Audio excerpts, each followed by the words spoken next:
kati muyoge naye ate era sirema kunakwalira wamu naabo abafunye obuzibu waba abamu siyinza kulemba kwogera ku co-driver munange oba co-driver munnaffe omukyala Nagawa yafiirwa omuzeeyi gwe twaziika last week Nagawa osaba Mukama kugumye oyita mu kaseera kano akakazigizigi naye ate era ku ekyo kwenzisa memba wa motorsport wa Mbarara City Motor Club oba patron omwami Seth Morali yafiiridwa omwana omuwala yafiira mu omugwe bagamba yafiira mu Bbaara Mezo yali muwala wa ardent member wa motorsport omwami Seth Morali era kuva ko kenyini kwentandika nga nti mwami Morali ne family mwena saba Mukama abagumye kasera ke mwitamu kano ate era n'omugenzi Mukama amwekyumule ekyemirembe. Yes. Kale abafunyemu ebirungi nga ntandise nakyo twebaza Katonda then abakyafunyemu obuzibu ate nga Ronaga abafiiriddwa abalwazizza bitatambulidde bulungi mu mirimu. There are very many challenges in the world and they are part of life. Yeah. As you grow up you learn these are challenges which are part of life. But of course the solutions ziberawo. There are some kati if you lose someone kati nali we went for the burial of Diana yeah. Bera baliyo kunalaba kumze ande musoke abani mulindo ndata abani mulindo ali manager wa Stinger Racing yali manager wa Stinger Racing ngamba mbwa cyangwanyo genderi gawa ina sense yali yetage Kenya okusonda wano yanaga wengenda zijja kuwera mukasigala wano aberenga ateka yeri then nalako mukalo of course definitely mukalo is a team Nagawa yes then ne Ibenga Pasua ando za Pasua ya nyambaza lero then Roberto Katabarwa ne Nagawanga tabitegeera ne Nagawa kabe Mukama Katonda amugumye mukasera kaitawo si kyangu nalabane ne audio ye ngayebaza abasujja nabo nabasonda abamutekeramu abamulinyira mu musayi n'abatekamu amataaba webaza ddala ku motorsport tulaze obumu motorsport njatu bali badde bugenda mu maaso tuliwe tuti tuyimira wamu mu nsonga ezo zonna ate naddala ekibiina kyaffe ekyabavuzi welfare club eyo nze mpulira ke kaseera tuludde nawo kubanga tugifoomera kubanga ebintu ebimu nga bino ndowooza gyali badde kivaayo nnyo bakyabadde kyemanifestinga nnyo singa welfare club eyo eringa ekola. Yes. Okay. Okay, away from that into Kampala, the Cranes are back in action for the FIFA 2026 World Cup qualifiers. Tuzanya eggwanga lya Guinea on the 25th of March, which is tomorrow. Wali ku Mandela National Stadium in Nambole. Producer so tu aku ebiri mu nkambi. Naye nga nation ina tickets ez'okugaba eza game eyo tujja kubuuza 1 2 3 4 questions abana tuddamu questions ezo enamba eri ku ntimbe zammwe mujja kuba musooka wangulira tickets ezo eza game yenkya naye nga coach Paul Put of course game yasooka in fact ndoza twalina mu kuziika naga ku Friday Mozambique netukuba goals 3 kwemu of course we playerless then somedi bamumyusa abaga yamyuka so let's hope the boys can do it this time round and bring smiles back to Ugandans. Nenga team is in very, very good shape. 26 players were summoned by coach and he has all of them in camp. The highlights is Mozambique. That was the first goal we conceded. Those singers are down to individual mistakes. Of course, the players can always pick themselves up and perform much better. But then equalizer Mohamed Shaban, that is typical of Mohamed Shaban. That is weapon here. He runs the Mozambique. Bamutegera bulungi. Yabakwata n'abakuba omutwe. Very, very good goal. That is typical of Mohamed Shaban. Then that is the second goal we did concede. Still. Era free ball of course to some team nga Mozambique level that's how kumisinga placing operations in Egunya then that is the third one we conceded still first half ya Omulando was 3-1 in favor of Mozambique. That is Omedinga Amyuka. Ngafuna yero ezoka. Ngafuna yero, but hope we can pick. Of course, Tanzania we play a race. First half 3-1 trading 3-1, and second half we played even much better. Nadenza mukula mpio we play a race, but tetwa consider a goal in second half. But let's hope we can improve on that performance for the games tomorrow against Guinea. Nenga nzokubuli yako so ogenda n'ogula ku tickets eza game yencha so ku MTN Momo, of course so okudayiringa star 165 star 20 hash no so okugula ticket yeyo, then of course ticket yeyo ku Momo ya mitwalo 2 n'ekitundu. Then physically also okugenda ku okujana Fufa House ku merchandise shop Emengo plot 879 Albert Cook Road. Then Emengo, of course also okuja ku merchandise shop yaffe waliwo ebintu bingi nnyo, emipiira jibaita zakayo emitwalo 10, emijozi waliwo eje3 eje5 n'eje12. Then tickets also ogenda ku City Oil fuel stations, Total Highway Mukono, Toto City Center, Shell Chira, that is Nigeria, Ham Stadium Nachivubo, Hardware World Ntinda. Tickets za mitwalo 2 kitundu ku Momo, ordinary mitwalo 3, silver mitwalo 5, platinum 15, ne platinum family mitwalo 9. So any of those so kubanga nendo za ku Momo so kubanga ojifuna, which is at a discount. If you have a family, you pay 900,000 shillings, you definitely be able to have that platinum family ticket of worth 900,000 shillings. Edike bintu bingi nnyo ebijjira kweyo tickets. Then as well as platinum 150,000, silver 5, ordinary emitwalo 3. So ne wano mu show tugenda kwa tugaba ku tickets noza tuyinza okubuuza ani if you were to win that ticket emu ku tickets tugenda okubanga tugaba lero noza ero naye ajja kubanga awuze okukibuuza omaaso awo mu breaks genda okubanga tuyina asobole okubanga muwangula ku tickets ezo.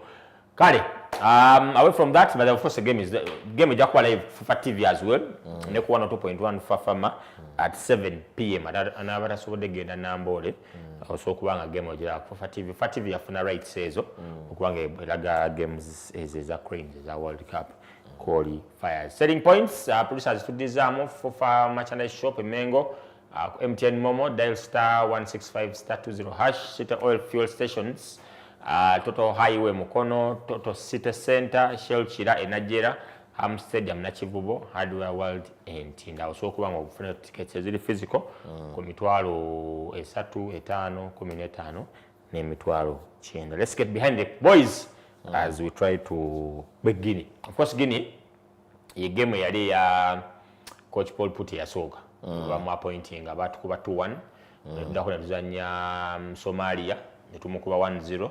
So kati ndoza yagala kukola it's good enough nena akola ku revenge nti Guinea yamukuba luli this time round katuleba performance yagenda okubanga bateka. But of course different players are in camp. Isma Watenga Lions na Fianjo Mutakubwa Elvis Bomono, Gavin Chisto Mugweri, David Bevis, Timothy Awanyi, Sebik Tone, Torach Rogers, Abdul Aziz Kayondo, Isaac Muleme, midfielders Ronald Sechiganda, Kenneth Samakula, Khalid Awucho, Enoch Sabagala, Mvuka Waneko yabadde atadde performance ennungi of late, Karimu Watambala, Alan Okello ne Travis Mutyamba. Forwards then so Medi yamyuka ku game ya Mozambique, of course kati ali ineligible to play.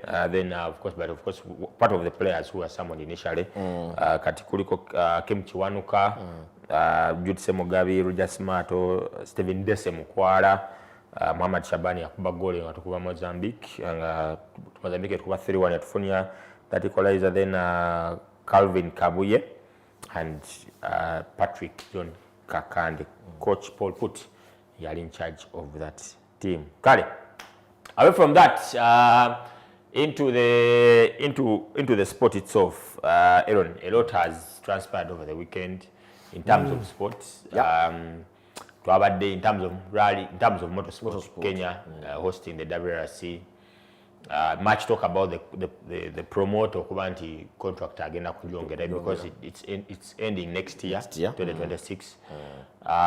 Eri ebweru there was F1 second race of the season of the Chinese Grand Prix which took place at yabadde China Shanghai sawa 4 wane Kampala abagoberezi b'ensero the National Basketball League yatandise very big game between Oilers and Blazers naliyo nga njota bulyone arena yali field to capacity abataakirayo ndowooza mwasanga nnyo obuzibu okulaba game nalabayo ne Mike Mukula Junior muwagizi wa nsero nnyo namulabayo nnyo ng'azze okuwagira I don't know which side ne yazanyirako City Oil yazanyiddeko City Oil so kati ayinza okuba sinamubuuzaako byadde bamukubedi agenda okuvayo nena tayagala kumanya nga n'omuteerawo R5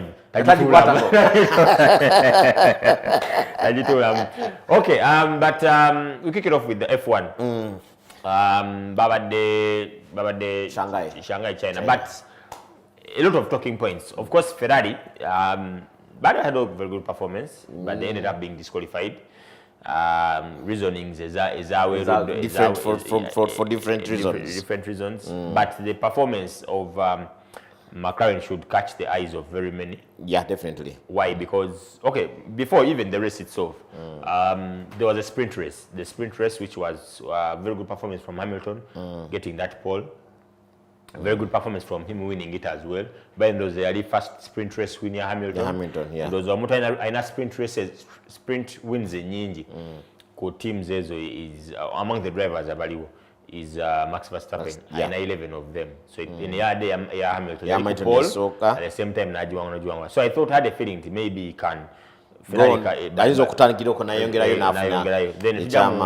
the race, the qualification itself, it was Oscar Piastri, McLaren, Lando Norris, McLaren, and George Russell.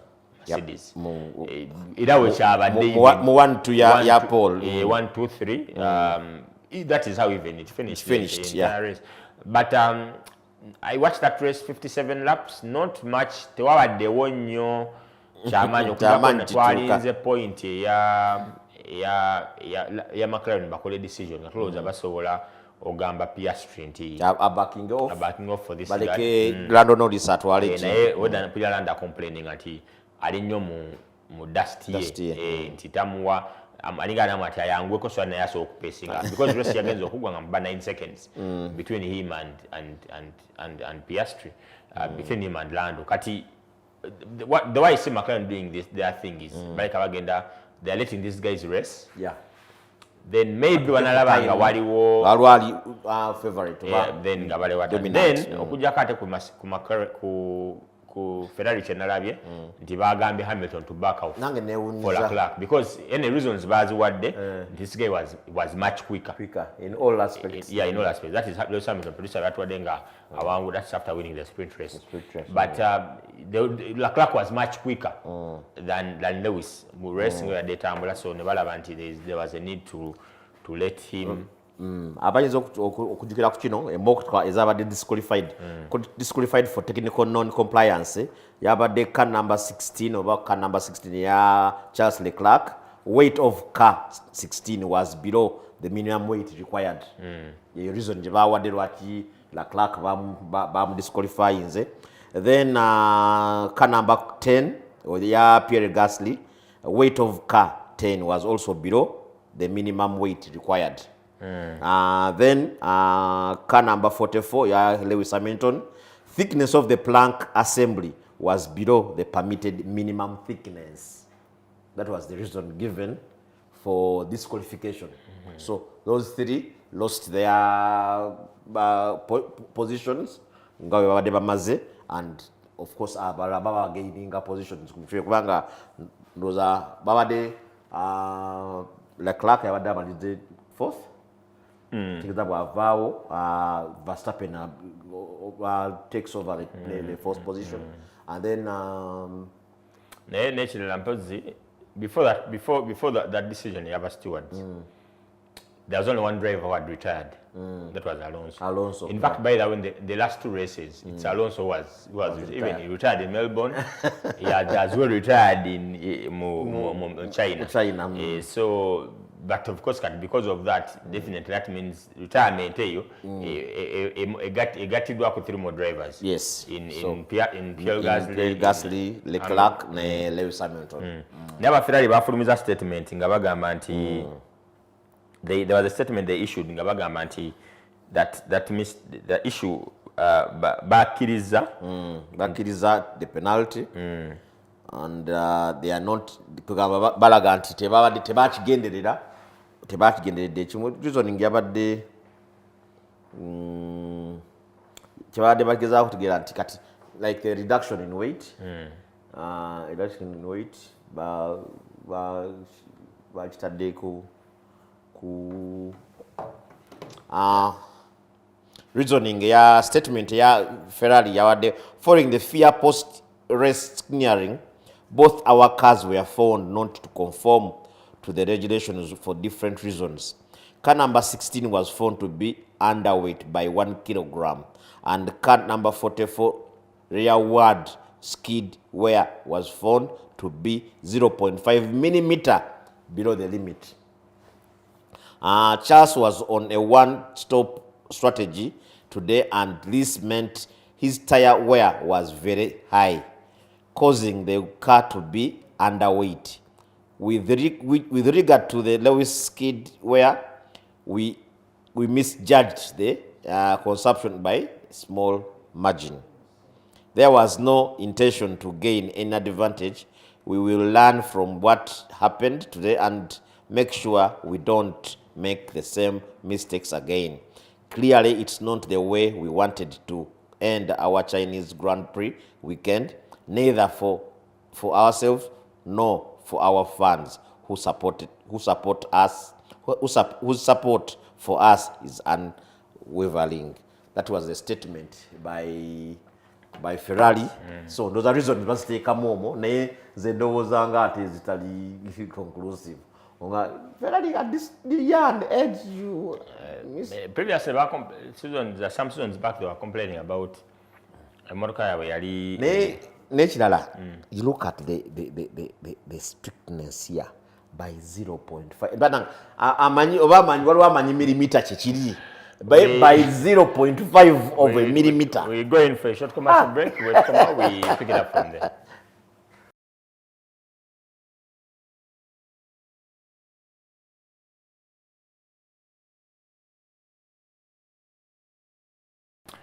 All right, we'll be back from that short commercial break. It's the Podium to be back every single Monday from 10 p.m. to midnight as we preview and review and everything out of motorsport. Joined by legendary Aji Malmayanya.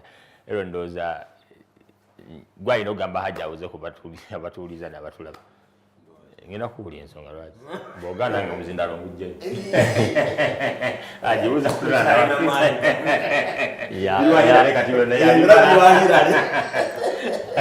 abatuuliza n'abatulaba era nzeemu n'okwesiima okubeeyungako era n'okunyumyamu namwe ku mboozi eneesinga otunyumirwa eya motorsport. Okay, bano bagaye bombi basonga laki twakulegi nga bonna babeerewo good enough bonna we bali predictions zaabwe ndoza nze badde close. Ziraga Evans. I'm sure Jerry mwaka hizo amjagala nga wikandi. None of you mwenamena makuba kumitoni yakuba bali. It's okay, but we'll tell you why. We'll tell you why. Norale yabadde yabyafaayo.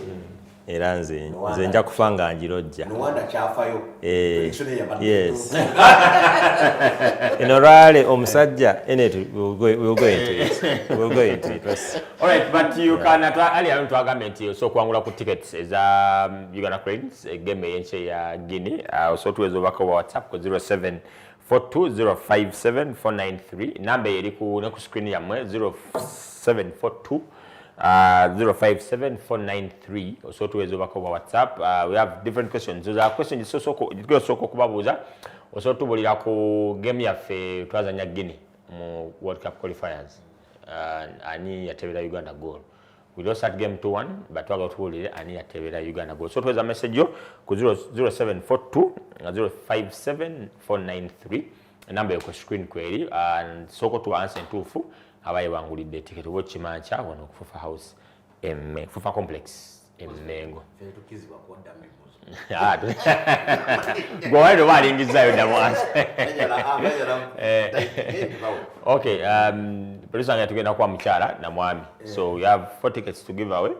We have 2 for the ladies, 2 for men. So asooka okuddamu ekibuzo aba mukyala then tubuze ekibuzo ekirala omwami Haji kulika ye Kenya wabadde live and yabadde ku app ku Rale TV yabadde live. Maybe any comment on Shanghai F1? Shanghai F1 honestly nze nasemba kulaba highlights za sprint race which Hamilton nagiwangula so naye nga kugamba okuva ku Friday Naivasha nali sisobola kumisinga even 1 second era nga ndi live nga nzizayo emabega nenetegereza buli kantu. Okay, the World Cup event which was won by Oscar Piastri. His third F1 win, of course. Neate yali yafuna his first pole position. Producer maybe I saw two aku statistics says facts as the event here before we get into the Safari Rally. Facts as the Chinese Grand Prix. So to displaying that one to zita mu Cobb speed Mercedes bafunye podium yawe yebisatu. Oluvanyuma lwa George Russell okuba nti yabadde ku podium for ekyokusatu. McLaren bafunye 1-2 for the 50th time. The first one here producer at Gambia yajjamu 1968 Canadian Grand Prix. McLaren bawangudde their third consecutive Grand Prix for the first time since 2012 mu Hungary. Belgium and esatu zibategeeza Abu Dhabi last year Australian Grand Prix nene yabadde ebbiri zali Lando then enemu ebadde ya Piastri. Then of course Piastri scored points for the 28th consecutive race weekend, the longest streak in F1, a record for Piastri. We are in the longest 28 consecutive points scored from 1 to 10. That is his record. 28th consecutive. That's a race record. That's an F1 record. Kali, other records producer. That streak is the longest active.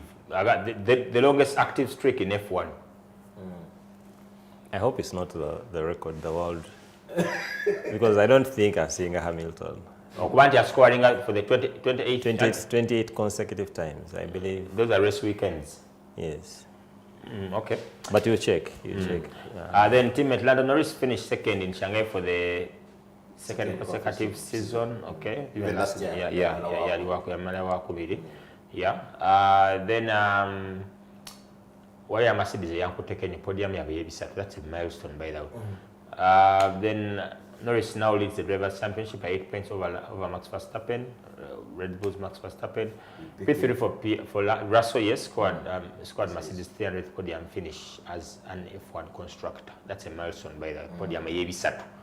F1 Russell squad podium finishes in consecutive races for the first time since Netherlands and Italy 2022. Then Verstappen's late pass on Ferrari's Charles Leclerc to clinch P4 meant that he preserved second in the Drivers' Championship over by the Yakoze move over Russell over Leclerc to motel end of the race. Kwani laka nyini by ndoza Hamilton yabadde ye drive omukwa driver abakoze pit stop sebbi yagenza kola pit stop ngali ku hard paso ke the medium na akola pit stop nateka ku hard nama na akyusa damu nateka ku hard. So you look for the reasoning about Ferrari ndoza bayina okubanga besotinga ku ekyo kale. Any records producer ndala for that race before you go into the Safari. P5, that is the position of Esteban Ocon, was his best ever result in Shanghai. Ocon was the slowest qualifier at the beginning of the opening race weekend. Kimi Antonelli yabadde drive of the day mu race eyo. Took P6 and has scored in both his Grand Prix starts for Williams. Alex Albon, they were Williams' first official laps in the lead for the Grand Prix for nearly 10 years, the last being for Felipe Massa and Valtteri Bottas at Silverstone in 2015. And Elion Voka, by the way, is a prospect. Aba Ferrari Aba Mercedes nga bagamba nti that pair between pair ne Russell nga balaba nti unbalanced hard. Russell ne of course Formula 2 champion as ninga balaba pair eringa ba eri katira be ya Verstappen ne Lawson it's a mismatch. Then pair in my view ndabanga bide ziri well balanced, that is Piastri ne Lando, then Leclerc ne Hamilton. The rest Mercedes is a prospect ngabo. But in terms of constructors points tebasazifuna. That's the point. That balance it what ya constructors points. But Piastri and McLaren but take out Leclerc ne Hamilton just because we never 2 seconds disqualifying technical issues. Williams when Carlos Sainz then Red Bull now I know with by the way constructors much doubt Lawson taina kuwa era chobola ndoza McLaren baina chance by the edamo kuwangula constructors nje bali bako ndoza before they won it last season. The last one it in 2008 before they won it last season. Echabale mali drivers last season but they won the constructors and this year they have a huge chance to win it again. Kati already in Ferrari abata scoring in a points mweno event. So maybe I can kuza ko take you why do you think it's going to be ndabanga of Max alinga on his own. Ferrari baina bagayi babiri in Leclerc ne Hamilton. Then McLaren baina babiri Piastri ne Lando. I think in my view McLaren have a chance of winning a double this season. Though it's for sure. They won the first two races. McLaren from the end of last season, McLaren was the strongest. Was the strongest, and even to Formula 1, possibly more than even Rally. The quality or strength of the car. Usually. It plays a bigger part than the driver. Chovola abantu driver ba Formula 1 abasinga bato. Bali myaka mito ate ngolaba ate abarwale for instance even other motorsports bali mu 30 ba NASA latia bali mu 50 okiraba. So on the other hand teams ezo nazo nene ez'amaanyi Mercedes, Ferrari, Red Bull actually zina team they own the big teams. So by always baina opportunity okusobola okujjayo driver ku team endala n'omukola ki kati olaba Williams Williams is owned by Mercedes. So kitegeeza nti no anytime Carlos Sainz basobola omuteeka mu motoka ne bamukola ki if they need to do that.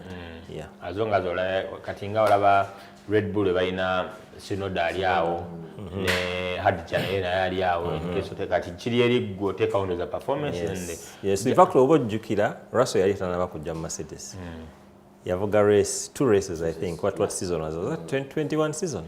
Now angula just like that because the motoka jali yavuga yali so again okujja no ngo dali set. Okay, we watch of course bagenda Japan in 2 weeks. Suzuka ne race wagira bakoja kwa sawa 2 ezokumata. China yabadde ya sawa. China yabadde ya sawa nya. Afe tuba tunywa chai. China abadde bo bakula China. Wanda leto ina kubanga you celebrate. Because izo zukuka. Nabadde. Kati ya swear ya sawe. Bo bakugira ba bigero ina bisuza ba. Nabadde site visit. Ade kala mugamba ojiro omufugira. Gasoke mayoke. Oli mu Zoom meeting. Tega mu earphone zino naga oli ko kino. Nani ko. Event is not for Kale. We definitely get back and preview the Japanese Grand Prix race weekend, but of course McLaren very very dominant after 2 races of the season. Can I from that into the prestigious event Yavade Kenya? I'll ask each of these guys highlight of the event and disappointment event. Makanika tandika na highlight. Event you nene tandika ne shake down clocks. The highlight ya event yeno and those the young najirabyemu oba jachita maturity oba revolution yazeo ya Evans. That season we yatandika bamutwalo ngaba baddewo nga balaba wa bottling up ku ebiseera ebyalina okukola ng'akola step eddaka wangule niyo laba ng'akola ebizibu n'avaawo. Twalowooza nti Sweden yali chance bwazze nga bwe twaze era ne prediction yange nga bwe yali nalowooza nti bw'ajja e Kenya sikiwata asobola okuholdinga on n'agenda maaso okuwangula event ennene ng'eyo, naye ndowooza performance ye n'okukwatira kubanga eno event teyabadde nti oba gw'osinga okudduka oba gwasinga bigamba you have to do the right things the right time kubanga omaintaining okubeerayo and he did it perfectly. Nekituuka nga abamugoba ate abalina okuba nga bamuggyako obudde ate bennyini be beekubajje ne beeyongerayo ewala n'atuuka nga bigamba atuuse cruising through okukomawo awangula event eno zanze yabadde highlight yange. Highlight ya event? Nze highlight yange ya event ndowooza eri mu Sleeping Warrior. Sleeping Warrior stage 11, stage 14. Yes. Both runnings of Sleeping Warrior. Awo wabadde ki kubanga nze ku lwange event ya moving bwa dates okugeza mu March nga batagetinga nkuba. Kati the previous years enkuba ebadde etonyamuko naye this time enkuba ebifaananyi biri ebya safari ebya sirika nga ebifaananyi bitwadde tukola ki bitwadde tumisinga and of course okuba nti nno leaderboard yabadde ekyuka buli loop buli loop obviously Evans yasigaddeyo for the fact that ankubulire bajjajjaabe kirabika mulimu bannakenya okuva gundi katusuta yabize emipiira 6 gwe noyita mu event nga toyabiza ki mupiira n'ogumu buli muntu yena yasafarinze mechanical okujjako Evans. So abalogobe oba balubaalebe balabika bava Kenya. So for me highlight yabadde ya Sleeping Warrior. There was a lot of drama both loops. And then I would say your disappointment.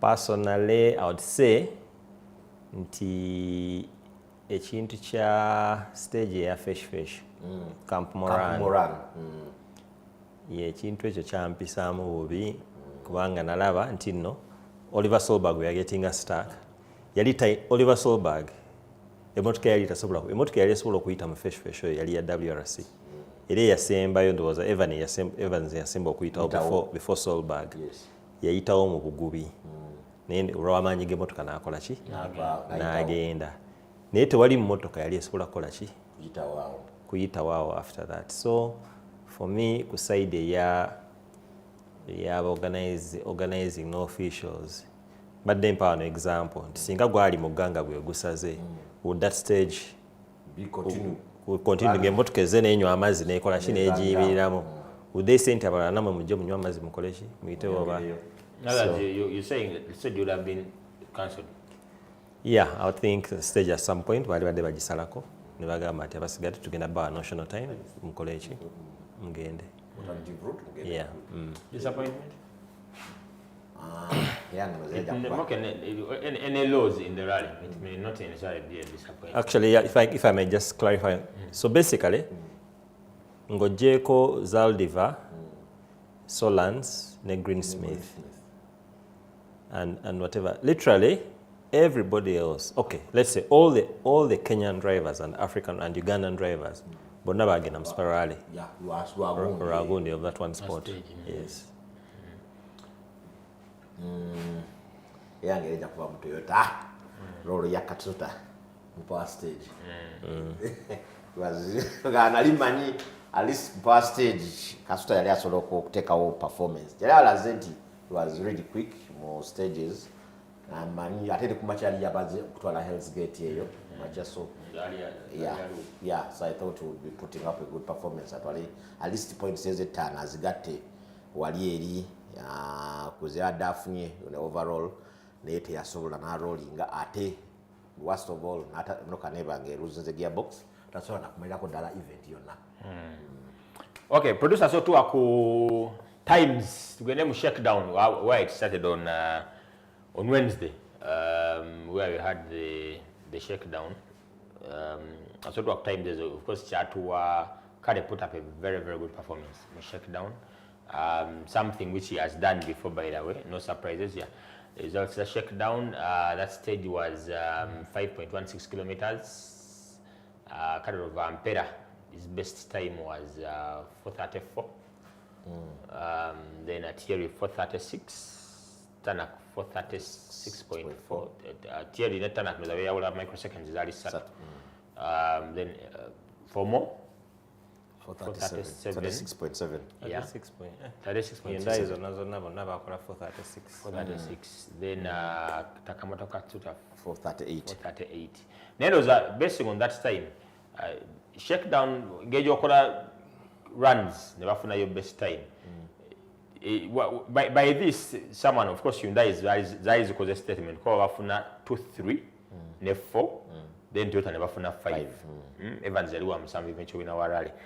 Adi, did this stage really give you a sneak peek of what you expected in reality?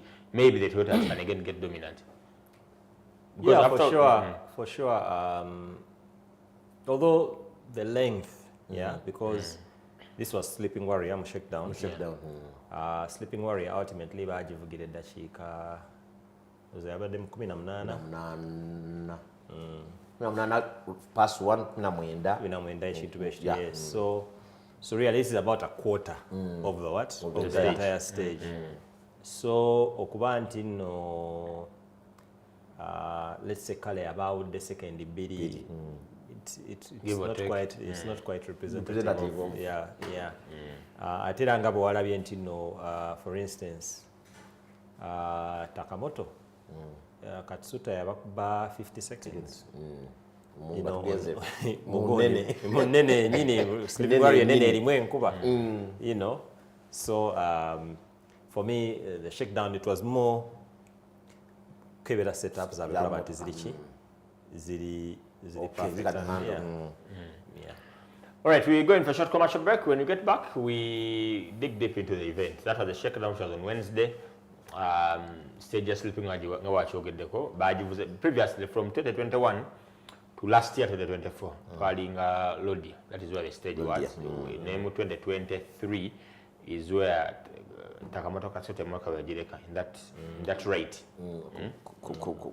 Kajipangulu. Negera mu Kasukawa. He came back and competed. All right, let's get back after this short commercial break.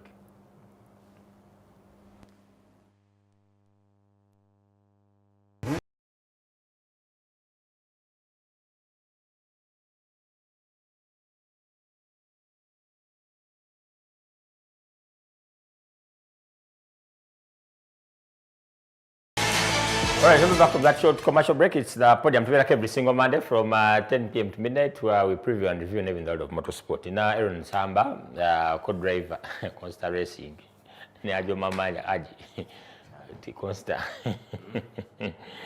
Consta Simanyi na even wako mavuge jinja. Point je twaviiramu.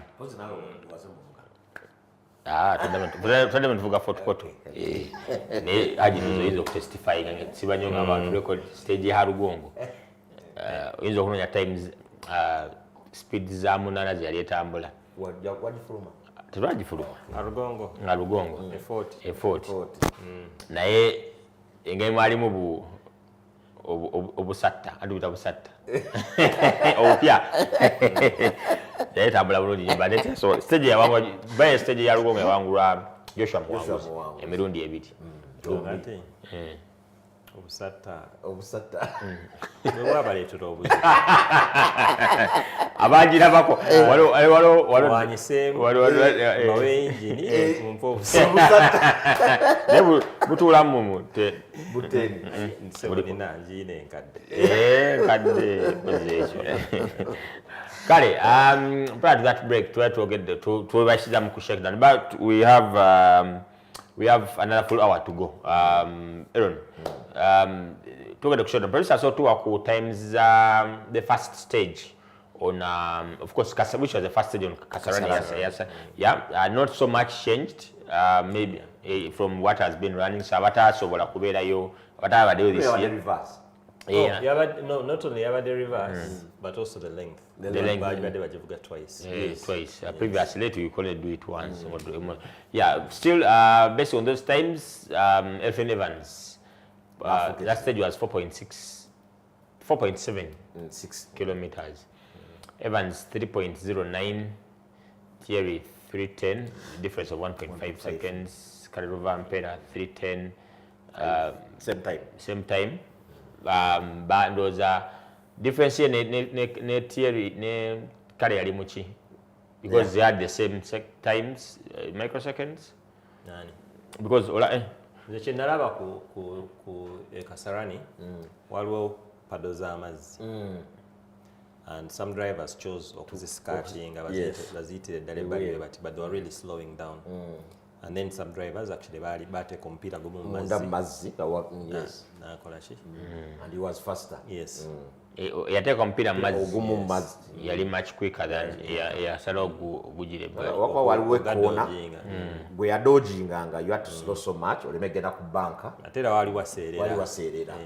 So that was the challenge. Yeah, person so kudama at what times ezo eza Kasarani. Tanak fourth best time 3:11. Greg Monster 3:11. Best placed Ononya or Ononya African. Karan Patel ne Wahome. Bakola 3:29. 3:29, yeah. The bag is okay take our times. Yeah. Then Karan Patel yali wa 17, Tausif Khan 3:29. Batainga ne Wahome. 3:29.4. Yasinna Sali Katumba bali babiri mu batano mu stage 344.5. Ndaba ne Singvora ne Justaluk nabo baabo 341.9. Yeah, so basically those that was the Kasarani stage as well been engaged by them reverse because of the stages were driven in reverse. So the basara chikola ndoza anti ofiringa Kasarani nga wotani ngo chofunye Kasarani chogera nofunawa mu stages ziri zonna because you're driving the stages muchi mu reverse nekirala. Maybe I was talking to guys about Kenya and asking them about was there a change in their viewing points because you are yoga ndika ndi mukedo kangambi wano ngeno olabira kale wayo jivuga reverse are you switching we went back the same points, same places, and for the spectator, it makes it doesn't agree. It would make a difference. Katika dongo miti mbili, but they didn't reverse that section. That cap sector, itiachuka. Yeah. So not so much difference.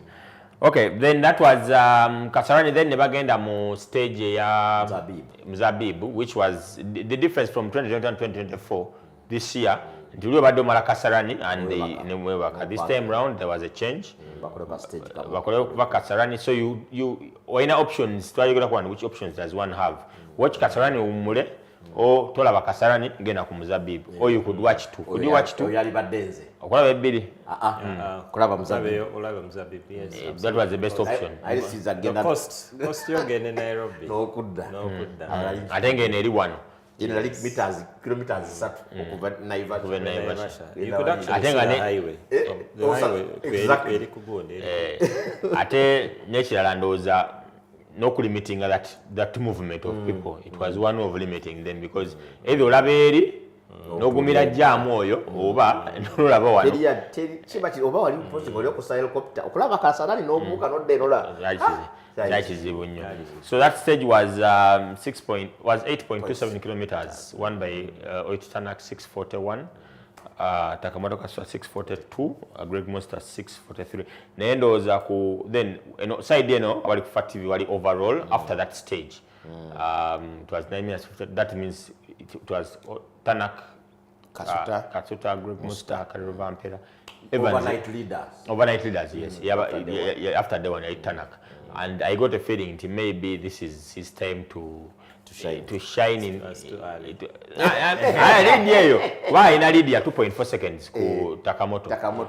Who has had a very good the previous. Never mind his mishaps in 2023 shakedown, but he had a very good performance in the previous. Given the battle to stage yali ya muddo was a grass track. Yes. Yali stage was Muzabibu era naye yalinga circuit kale. By the way, abagiraba tewalina kugenda mu stage kugiraba. Waliwo parking emotoka ku main road eya Nakuru Naivasha okulaba waggulu ku motoka n'olaba stage yo. So you didn't need to. So for me that stage wouldn't really define The event wouldn't tell you who is going really fast. In any other on social media, they're very, very braggant about them. Bagambanti, this could be our time in Kenya having Hyundai. Sorry, this could be. Why for bragging rights? Why not have it after? But Hyundai has led that rally before. Yes. Yeah, I think Amba Okugama they can go all the way. No, what they needed, where they were right to brag is what would be like the next stage. On Friday. On Friday. Yes. When they were leading at the end of that first loop. How they could brag. Dominant. Okay, so that was shakedown. It was Carol Vampire on Wednesday. Thursday it was Elfin Evans. Elfin Evans one stage, then Tanak one stage. Then Chibach Tegeza, of course, Evans Awangula Kasarani, Evans Tanak Nawangula the Mozambique stage.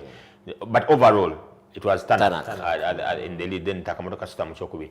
So producer saw two times of Friday, which was CS3. CS3, of course, one was Kasarani, 2 Mozambique 3. That was on Friday. Producer saw two times there's a CS3. Cameron. Mozambique was a new stage. Cameron was a new stage. Yeah, so Tanak 31.40 kilometers, Cameron 25.57, Thierry 25.59, a difference of 2.1 seconds. Evans 26.05, 8 seconds behind off the pace. Kubali bagaya babili. In fact, 8.67 seconds off Tanak. Nenga ate yali 6.5 off Neville, then Kale 26.2. 22, sorry. For more. 26.24. Tanaka nayongerayo lead. Tanaka nayongera lead ku Eva ate kati awo luli kati gundi n'avaayo Evans najja kati ne gundi overnight Novelle yafuna penalties. Emotoka yalina okuva mu Muzabibu ng'emotoka ndwadde ate nga tebalina end of the service ate service y'okumakya yali ya dakiika 15 kati ne bakola ebintu awo n'ava mu service about 7 minutes late. So now we're going to penalty 1 minute, 1 minute and 10 seconds. And that's why otherwise Novelle alibadali mchakobi. Waguru wa Evans. So after Cameron it was Tanak, Evans, Vampera, Monster, McLean. Then Thierry aje get the penalty here. It was 6 minutes. It was 6 minutes. Yeah.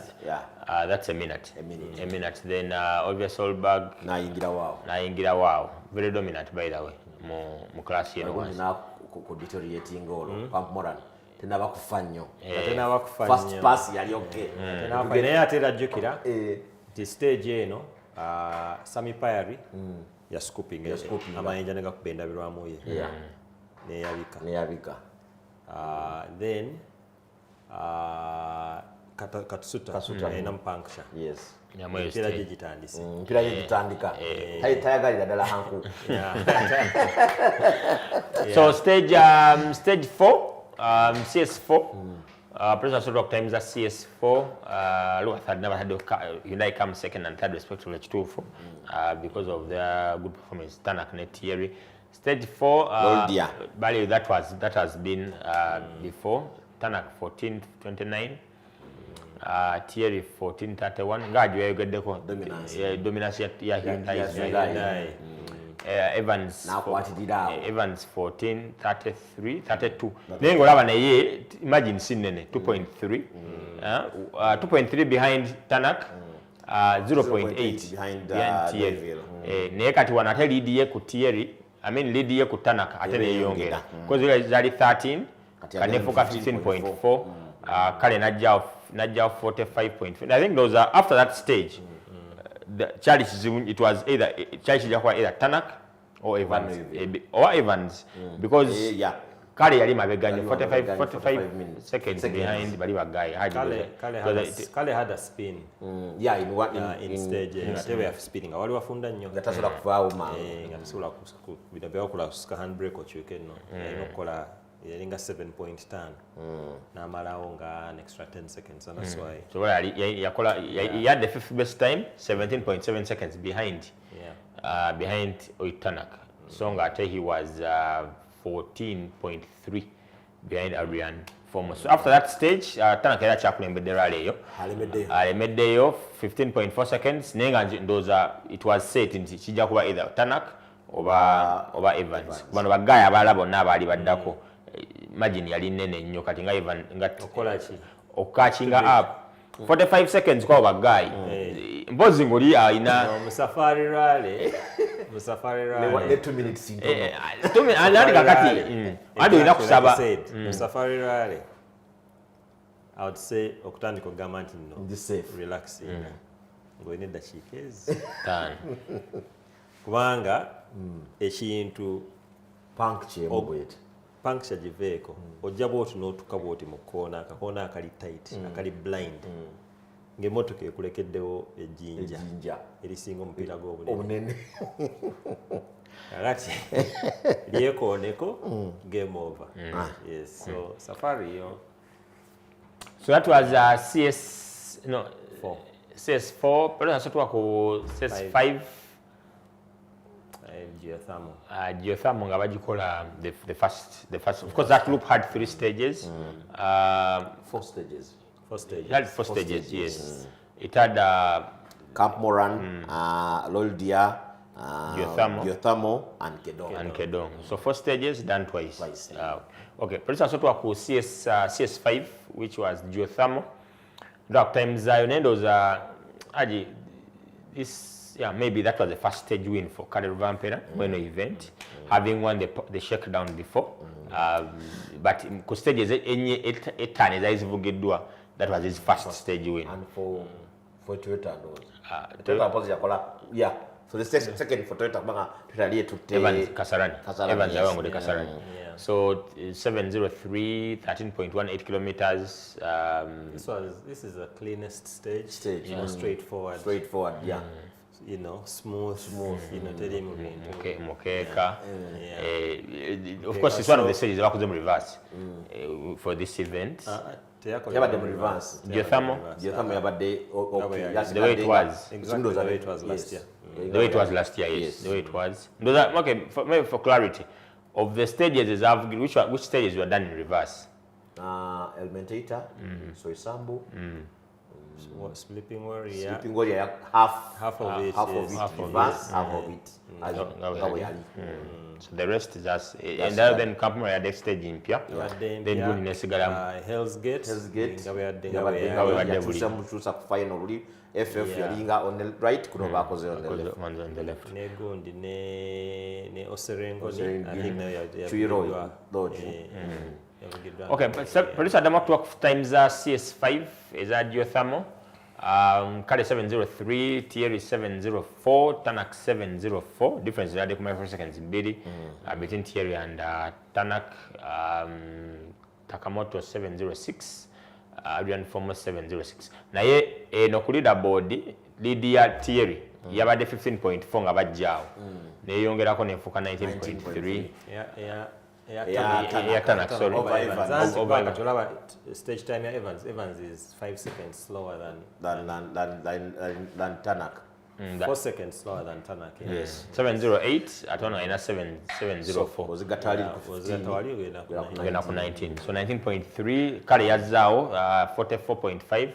Those are the bada mkuwa 40 second. Bada mkuwa 45.1. Najamwe. That's Adema Vega. Thierry Adema, he was 1 minute and 33 seconds behind Tanak olwo abalabira tulaso gamba Thierry agenze Thierry akibuddemu ajja agamba inakuwa dakiika 5 mpozi then yabadde akyakirimu nnyo obalagala kati denda stage 1 minute 33 yakyali wakati 1 minute 33 ero batimpiso bagamba tukyakirimu okay then producer soto ku time just CS5 that's Kedong stage ya Kedong yes watch this stage and it's kuno yakyusemu start kuno bade bajja ku start yalinga start oli ne bakolawo airpin left at start eri before the spectator point bujo tutule okulabira kujja waka awali kware ya mayinja emabega kawo dozanga daka ne weyagwa wabadde start nyegera nejja ne yetolola eri yonna nesalako kapata akalala akali kajijjanga kodoza bahaji ko kebanga asatu bajibuze 15 nga bakasalako nejja ne yegwira dala ku miti mbiri nejja ne kolanga miti mbiri ne mali apaka ongoso ya mali ane nga tetukade mu bafan ngalo wekoma wali station za masanyalaze nga wekoma ne weta ne kola FF. Previously it was started this ceremony after 15 yes. So Brits are sort of times a CS6 is a stage here so that we can yeah sued one by Tanak Kedong 15.10 kilometers 721 Kale 724 Evans 726 difference wakati wa Kale ne Tanak yabade 3.3 seconds difference wakati wa Kale ne Evans wakati wa Tanak ne Evans 5.1 uzigata ku 19 point nezigenda ku 24.4 Kale nalemera mu kyokusatu 47.1 seconds nendo zajawo Tanak yabada atandise okubuildinga because every stage that was the end of the first loop 24.4 seconds ahead of Evans. I think that lead was because abada akulembedde rally by the way Tanak yakulembedde rally from I think from the second stage from Muzabibu paka ku stage y'omukaaga right so kiba kitegeeza nti bonga yenga Tanak at that stage baba era still social media bayunda wale yadaga mambu it is now or never ngaina mbuzo never together unite bagenda vuga mwaka gujja the way you guys batero ko some sport it is now or never era obuliza interview ya Cyril about a bill team principal ya yagambye nti no feche talaba nti motoka ezo zijja mu service yes negendako emitwalo gya $10 ngeze mu service naye nga wakubye sekendi ezi bili zokka zokubya abasi abasajja kati nobeera ate ne teammate wo nga naye yabadde halfway through stage yabadde mukola sempesi kati ate natwala ebintu bya mitwalo $15 ejja $1 ate nga ne time teyagikoze eri entuufu yes so it's a logistical nightmare. Kale, that was the first. And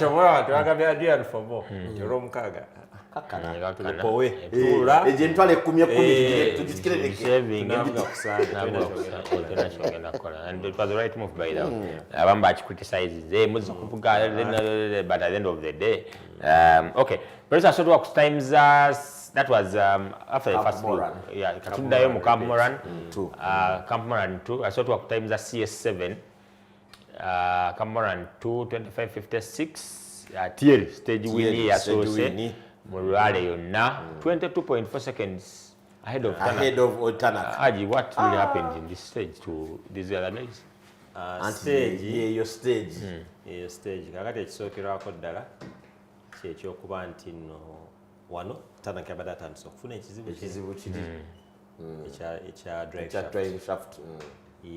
Naye n'ekyokubiri nti bwe bavudde mu gundi mu service conversation ye yabadde etandise era ekintu ekyo bwe mulaba video obwedde obwa historical bagamba nti Carlos Sainz Tommy McKinnon lwasooka okuvuga safari after Dewart Kankunen yamuzza ebbali n'amugamba naye gwe rally gyebaza okuvuga wagitegedde tebagivuga bwe batyo nga dduka nnyo kati kyekyabadde ne kuki ne ku bano obviously Thierry ye even yabadde on a different tire strategy kati Thierry yabadde avuga soft tire nga ate banne bavuga hard so nga yagamba ndi guno omupiira nze ngwesiga ku side ya puncture era ultimately nakifunamu advantage eyo but of course it also played in his favor until the Tanak was already beginning to what? To get to mechanical issues.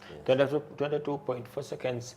Just imagine a time you Tanak abakubanga gyadda akoze ku Evans. Yandibadde against. Yandibadde imagine yandibadde nene nnyo but ate yagikoze. Safari to what no increasingly because anadabayo.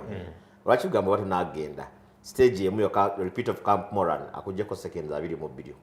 Abadde omukuba 1 minute something akendezeza azemu 1 minute bwafuna stage ezo basatu nga zifanana bwezi that is of course tugenza mu economics 30 paribus Kale we go in for short commercial break to come out into our last segment of the show.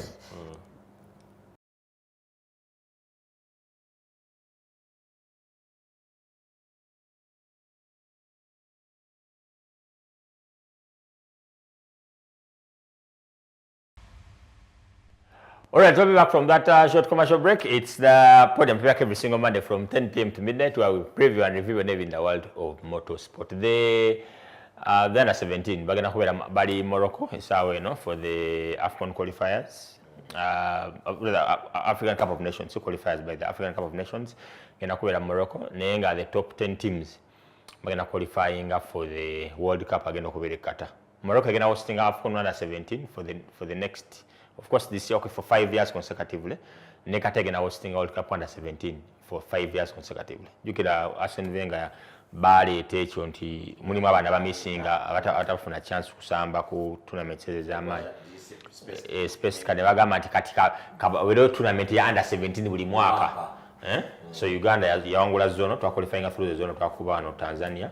But of course muzoni yafe mwavuddemu ensi Uganda, Tanzania and Somalia. Then kati abana so kasta Uganda eva mu kibinja erimu group A by the way nzibwe nnyo erimu Morocco omutegesi Tanzania neighbor waffe wano Zambia naffe tugulone Morocco omutegesi mu Morocco zija kuba saawa 4 ez'ekiro Kampala zija kuba saawa 7 ez'okumakya nakuzo mwezi nga 3 so abalenzi bali wansi omutendesi Brand Senyondo wish them the best ale nabuza kibuzo ani yatebera Uganda ku mpira bafika tukuba nga Guinea tukuba 2-1 game ya soka ya coach Paul Put mfunyo responses ziwerako naye sembe wa Ivan ne Nabasa Allen batwadde Fahad Bayo dakiika 30 wahaddeko ne dakiika baganda omupiira agulabedda naye Kigozi Arafat atugedde Dennis Omedi yali Fahad Bayo mu dakiika ya 3 so sembe wa Ivan ne Nabasa Allen muwangudde ticket okulaba omupiira gw'enkya Uganda ngezannya Guinea mujja kujja kufa house ekikyo nedda kiyinza okuba kirina n'abagendo kiddako ekibuzo ekiddako since wabuza omupiira gwawe nze nange mbuuza ku gwawe against era tubuuza mu campaign eno yennyini gye tulimu eno anti wakazanya emipiira zetwate Somalia yateba golo ya Somalia awe kwa twali kwawe kitu kwawe so okay ero nagamba tuli yateba golo ya Somalia nga tukuba Somalia 1-0 kwawe okay anatu twa answer tufu anebona ko kyo kigomvu na nye chai kwesi na twa kizibu nnyo kai twagala mwami n'omukyala anaddamu ekibuzo ekyokusooka tujja kuba tubawa tickets mulabe omupiira gw'enkya enamba yazanye eggwanga lya Guinea kick off sawe mujja kuba FATV ne 1.1 for FATV na rights eziraga World Cup qualifiers za Uganda Cranes. Kale away from that tukomye ku stage day 1 yali the first tukomye ku the first loop the second loop the first stage of then police also to stage 8 CS8 ya day 1 Lloydia nga bagiddamu ogwokubiri tulabe how things transpired tuina around a couple of minutes but we're going to go through all the stages then we give our own analysis at the end of it. Lodi Awajiko open 19.11 kilometers, top 3, top 3. Top 3, Tanak 14:23, Evans 14:26, Noiville 14:30. Haji top 3 after Lodia. Overall, Tanak extending his lead to 46 seconds. Kalero Vanpera, Nena Sigala Mchoksatu, minute and 2 seconds. Bishali birungi. Naona Hyundai mchakwachirira. Kale, polisi zote wa CS9 CS9 Jothamo omundi ogwokubiri Kalero Vanpera nasinzira nagiwangula ogwokubiri 657 Nadira Evans 703 Noiville 704 Ati wano mu stage Tanak ne bimutabukako yeah Tanak ne bimutabukako I believe he lost edakika nga bbiri something yeah he was way down on stage time. Polisi asotuwa ku times apart from the top 10 lost about a minute because he had been 46 ahead and 16 down so about a minute yeah kumomoyo stage issues stage drive shaft yaleta nse like you had said drive shaft yali yononese kati ate ngalemereddwa gijjamu yali ayina ogijjamu kubanga yali ate anti no weba flailinga bweti egenda kuba crankcase ejonone be engine wansi kati nga ayina ogijjamu ekole ki wabeere nga tewali yes okay so CS that was Lydia ku Evans yali cut now 11 points yali avuddeyo kati Evans n'agenda waggulu kale na wakubiri Tanaka nenga yagenda okujjamu yo stage yali earlier on the lead he was leading by 46 seconds exactly yagambye ko earlier on teweyibala mu safari okay polisi sotu ku CS10 Kedong Rovampera 7:24, Kasuta 7:24, 5, then Evans 7:27. Total nezijao satu. 1 to 3. The first time you're seeing it when you event. Yeah, and also possibly Kasuta angata no tayari ya mpira kuoro. So Lydia Evans ku Kale yali 7 points. Yeah, that lead was again cut. That was cut, yes. It was because previous before that stage it was 11 points. Yeah, it was about 11. Yeah. Then Kanejam 7.7. And that was the overall at the end of day 2. After day 2. After day 2. Yeah. 7 points. Ku Takamu ku Rovampera. Then Tanak nga wakusatu. Too bad for Tanak. Kale. Then police asotu wako stage 11. And that was Sleeping Warrior 1. Sleeping Warrior 1, 26.97 kilometers. Evans Najuangula 16:20, Nadira Rovampera 16:28, that's 8.2 seconds difference. Then Kasuta 16:54. Yeah. Then overall Evans Nasigala Waguru, then Rovampera Wakubiri 15.9 seconds off. Then Tanak Wakusatu. Stage eyo Katsuta was the fastest driver on the stage incidentally but era nayabyo mpira at the end yeah kati ate era ne bana ababiri Evans and Rovampera amazzi ago gaali gatandise okukendeera enkuba yali yatonya overnight enkuba gye basangawo kumakya yes wali watandise okukala Katsura having the first being the quickest driver in that stage. He was 34.5 seconds behind in our stage, Elvin Evans, though Toyota by 1, 2, 3, very bragant about it. Then on overall, it was 1, 2, then Hyundai, then Toyota 3, then Hyundai 4. 5 rather. Kati olaba Tanaka yabadde mu lead kati ali 1 minute and 35. Nempozi nekirala Tanaka alina Sleeping Warrior is Tanak's Achilles heel. Yeah. Tavuganga ko Sleeping Warrior. Najimala ko ngatafunye bizibu. For ever since. Era uchatanisa safari berangawo. Yes. Okay, let's go ahead. Then producer sotu ku Elementator at 1. Elementator 1 CS11 by the way. Elementator 1. Elementator 1 Evans at 11:31. Kasuta wakubiri 11:33, and then Rovampera 1152. Era again top. Era nga bade top three Toyotas. Yeah. 1 to 3. I think Era that's Haji was advise eringo letandisa okukwatamu ya Hyundai. yes. Maintenance. Kakati already in fact what I didn't tell you. Nti mu Sleeping Warrior yasoose. Thierry Neuville lwatandika bwati kilomita 2 naye abizaawo omupiira. So you know, of course our management ngenda driver nti mukikole ki mukakane abasajja tubaleke nabo bafune ku biki ku bizibu naye nga bafuna ebizibu okujja Katsuta yali naye nga bali abalala bali kaweweevu tebakola ki tebalina buzibu bwonna. So Evans aina lead 37 seconds ahead of Rovampera, then 2 minutes ahead of Tanak. So ate the difference between Tanak and Kale yali 1 minute and 23 seconds. Then of course Taka wakuna Dashikanya Mabega Neuville dashika kumpi 5 of the lead. I think he picked up another penalty. At 6 minutes. So first Thierry penalty la Chikembiri it reflected there. Gascoigne Thames in 7th, but of course that penalty of 10 seconds. Kale police azotu wako CS13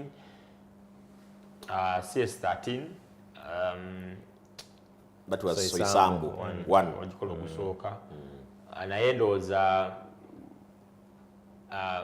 first stage win ya Takamoto Katsuta 1736 nadirwa Oitanak sokola the difference there 14.5 seconds Oitanak, then Evans 25 seconds faster. Yes. Yes, wano Takamoto Katsuta back loop eyo. He was the driver of the loop of that loop.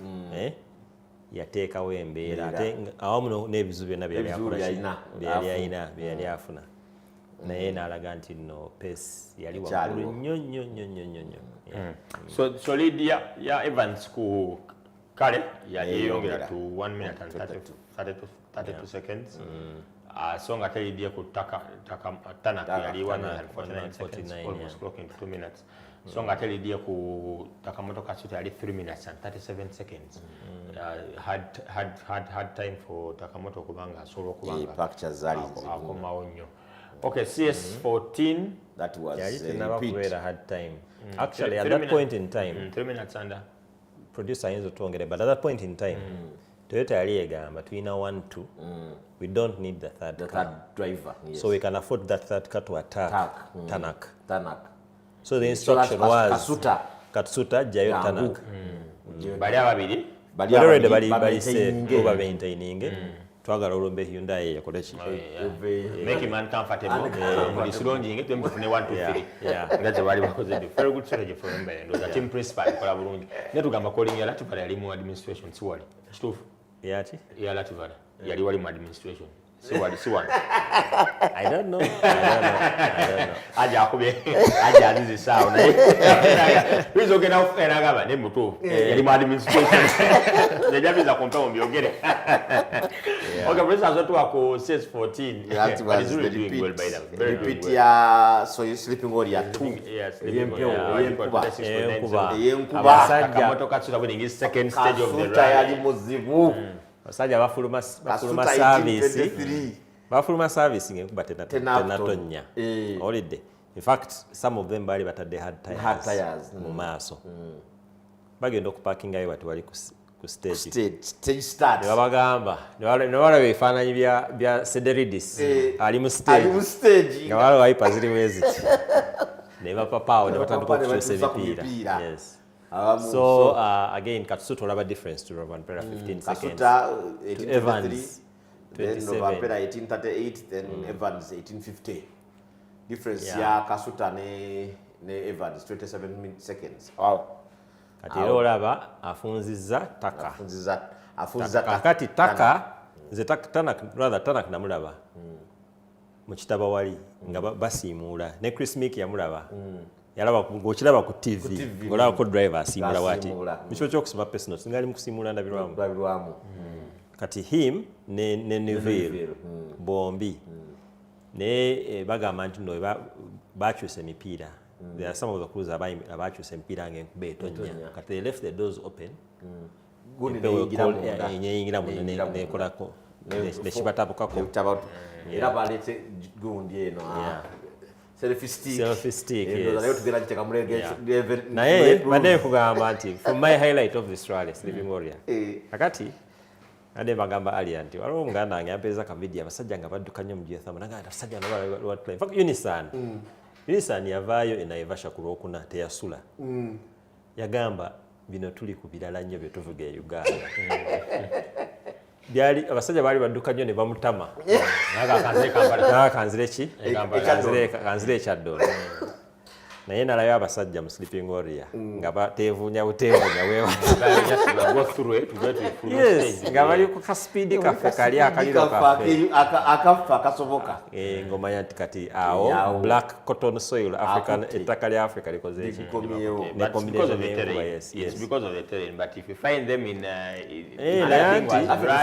my point is naffe bw'otulaba katulina rally e Masaka in 2 weeks likely wagivuga last year mu nkuba oli bwalaba ka video ng'emmotoka zitambula bagamba Bannayuganda tebamanyi mmotoka munana yali etambula olosejja waliwo ati movers eyo gundi gyalina top speed wali ojja kutta muntu nasa mutebi twagikola ogwasooka ponsano wakubira engine that's one of the things ebyali mule emmoka eggwayo but you see driver nga fully committed ninaga nasi yayita wajjo kuba kwe eri mu bibiri meka bibiri obasatu mu tajja bakomya buzawo nya kiri kitagamba twetugaziza okamalayo naye ate tekagwe weggwe olabya kubongera okola ki okufunda telu endi yali waliwo left yali empanvu then after ilo okotala left police azotu wako CS15 that is Elementator 2 Elementator nojikola ogwokubiri CS15 but yeah, CS15, Elementator to 17.3. Greg Muster. Yes, his first win of the run. Attack 11. Ne Josh Makali. Josh Makali. Na second. Sami Payari. Kati stage kati olaba wano kati wano safari. Sleeping Warrior. Yazokuse. Sleeping Warrior nga azokuse. Kati ndozo balaba abo. Gundi Vampera rare suspension Evans tutomulaba waawo owedde ali mukaaga 47 seconds behind Greg Muster Baneville mipiira Batanak mipiira Tana telling me this is stage for the Rockies we still have Rockies but Munster I was impressed by Munster's pace even Nemo Sleeping Warrior I was impressed by his pace you know, but again, was it because yali number 2 on road? Yagoba mzeisa DDC. That helps. It helped him. Yes. But I think mpira mingi. I think mpira ngesatu. The closest to one of our big guns was Thierry, 41 seconds behind Greg Muster. Yeah, kudos to Muster Ford. Very good performance from him. That of course Tanner Evans now extending. Yabadde 137 kati ali 250.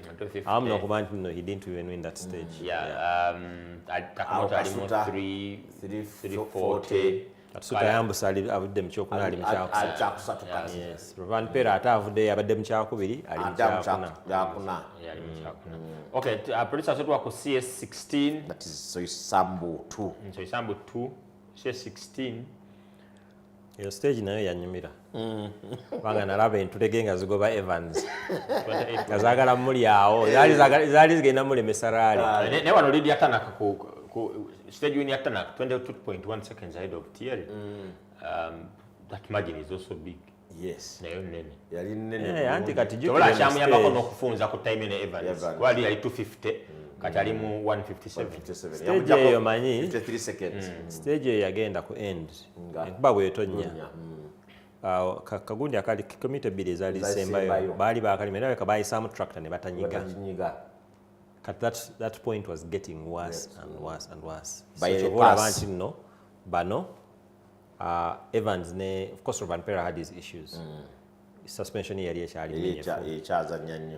ne Evans couldn't, you know, Olaba Evans ali 53 seconds. 53. Imagine if Singa Omuntu, if you know somebody who was second overall at that point in time. If Kale had the one who had beaten him 53 seconds, So okay, CS17, and that was the end of the that was end of day 3. Yeah, that was end of Saturday. Obufunze 153. 153. Evans are leading the rally. Going into the last day of the rally. Going into the last big task for Tanak kubanga afunze ino kubanga abikola at the same time asabe n'okusaba the Evans he had the cleanest rally by the cleanest rally in the there's nothing zenabaze ebintu ebisobola okujja my Evans ya spinninga must be sleeping warrior ngagenda okujjanga tuka ku FF eno yalumbibwa entulege ayina we yasanga amayinja nga gakoze bwe gati n'asiba emmotoka n'agakola bw'ati n'ayitawo n'akola any other person would have okay, then CS17 that was Zabibu wabagikola ogwokubiri macha Tanak 643 Noyeville 645 largely uneventful. Takamoto would have won this stage. Ne yatomera Heibela na nayimirira. Yes. Nenga already yali atandise okulaga nti alina kyanoonya ku Sunday. Okay. Then 1 minute and 51 seconds. That was Tanak off Evans. Yeah, Evans. And then olaba nti Lydia. Yamujjako 5.7 ezo zennyini okujjako ku 53. Wanya 57. Thierry was 4 minutes and 29 seconds off the pace who rally leader Elfin Evans and Scott Martin. Okay, CS18. Olesegan. Serengoni 1. Actually, Chuyiro kiba kyangu. 18 points. Kasuta 11-11. Fomo Adrian 11-14. Then Noyeville 11-15. And those are There are stage era Katsuta era yakola ki? Era ya overshooting. So that stage time yali badenga 11-01. 11-01. Yes. The 10 seconds they are losing at about 10 seconds. Sunday kulwana. Kwerawo wali. Tanak nakendeza kulidia ku Evans. Yeah, Evans kwa 147 145. Awuroza Evans yenga kiriza. Evans yenga agamba kakati ne bonkuba sekendi asatu. Jakusigalawo. CS18, CS19. That is Hell's Gate. Ngawajikola the first time Obusoka, which was at the end of the day Fuka, the power stage of that event. Police are sort of times CS19. That is 10.53. Adrian Fomo is very, very good. 5.34. You had into the stage winner as also Murali, no? Yeah. 5.37, then 5.39 Kasuta. Still overall Evans was bakendeza abawayoko amwaddeyo ajja abagabira kubanga Tanak yamukubye 6.9 seconds. Yeah. We yakendeza on 1 minute and 38 seconds. Yes. Still era olabangera it was Evans rally. The first 3 cars were not really driving for anything on Sunday. Bali bavuga just maintaining a position. In as much as waliwo speculation to Sunday points, but I think the Hyundais were really under strict instructions. Yes. You cannot give away this 2 and 3. Yes, under any circumstances. They are by the book for 2 and 3. It's their first time when we event. It has been very dominant. Okay, then CS20. That was the Serengoni repeat yayo. Police sort of times stage CS20, but at that time instructions were clear. Evans maintain, Hyundai don't lose these 1-2 positions, and so points za Sunday. It was Adrian Fomo after power stage run gwa associate. Adrian Fomo yali leading. Thierry Neville, then Katsuta. Do in that order. And everybody very close. Bali be out the second is alinga 3.4 seconds between first to third. So points is onazo nyingi. Bazi zili points 10. Yeah, and then of course Walloon is a power stage. So waliwo chance until Neville even Katsuta. Severely could outscore, for instance, Tanak, who was 1 car ahead of him if he did very well. Okay, then press at work CS20. CS20 as we wind up. Serengoni, yeah, I can tell you, Katsuta wins it again. Whatever says 10 seconds. 0.6 seconds faster than whatever. Than yeah, then the win now 4.5. So Evans now bongera another 18. 120. With one stage to go. One stage to go. Agati, nae even Musande standings at that point in time, nga Katsuta ali waggulu, ali waggulu. Then Thierry 0.3 seconds. Then Katsuta 0.6 seconds. Okay, then Hell's Gate, which was the last stage of the rally, which was of course the power stage. 10.53 kilometers. Adrian Fomo 5:38. His second win, yes. In the event. 5:38, 1.3 seconds off Thierry. Thierry Smeshi done on your points there. It's a Sunday. That is why it had a pace. It's a Sunday in the power stage. The power stage.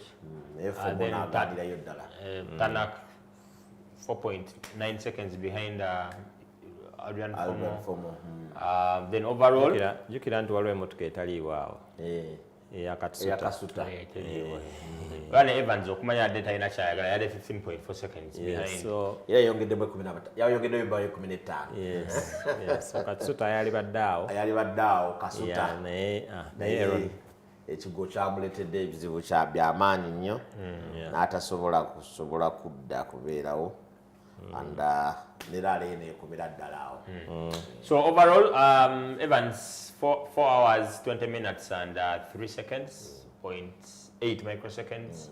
Tanak 4 hours 21 minutes 13 seconds and 7 microseconds. Difference added that you came in seconds mwenda, microseconds mwenda.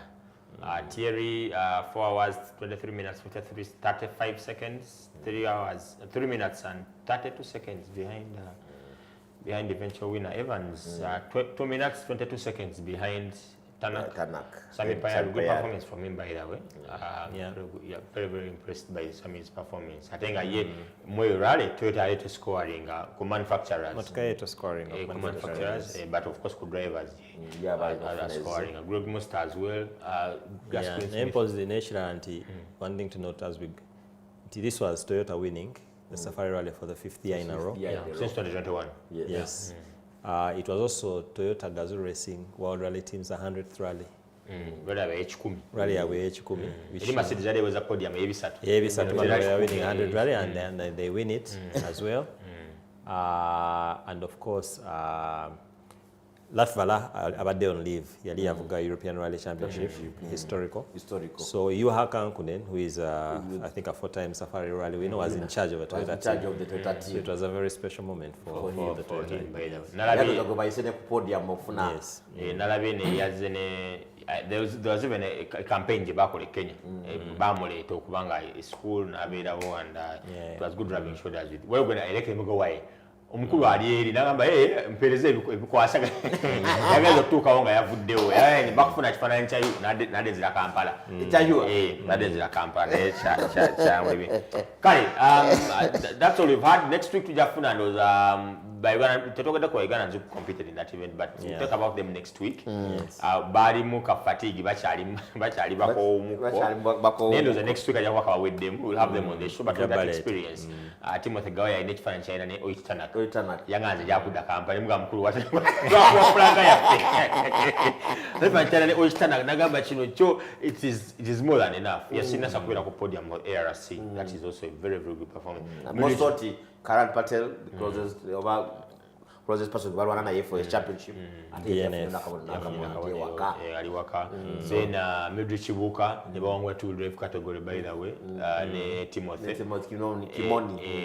A very good performance. I mean, those are memories in life. So, happy. naye nga bayise mu fresh I was trying to baba kiboge okweyongerayo mu fresh nazo bagamba nti alternative but it will be important build that will stage is above kana zibatavuga aina alternative route nga ya haji mu paro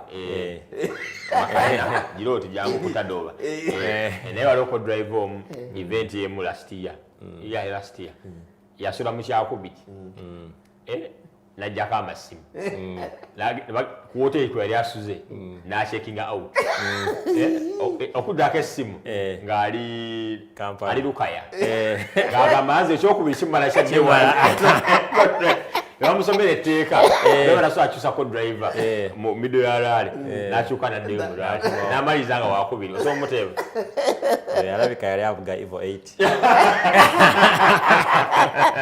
But actually, Roger Smart yateba goalo eya Uganda dakika eyokuna dakika twagisabye nina wano Imran Kagaba ne Mariam aine embabazi beba wangula tickets kale mujje ncha ku fufa definitely mujja kwa muzifuna before sawanya wano fufa complex emengo any parting shots bakulikeyo bonna abasobodde okutambula olugendo lwanvu ennyo okgenda Nairobi oba nagende Kenya okulaba rally n'abo batukikiridde nga team Uganda mwenna tubakulisaayo focus now changes to Masaka rally. Yes. Yeah, nangera for me nga nagambye nti sleeping warrior enkuba banyumiramu nere on that note ya focus on rally tugamba nti abaganda tugamba nti ejiranga nekola ki etonya tulaba ensisira wezekanyemyoyo Masaka ino okutonya Masaka weather forecasting endaga nti gwenda kwememula okay kuza muwanguzi yaga mu kitogo kale tujja kudda next week zo the next node motorsport encha tugenda kwagera cranes bazanya gini sawe mgeme jakwa live Fufa TV ne kuwa 2.1 Fufa Fama Mbadekesh Aaron ne Haji bye bye.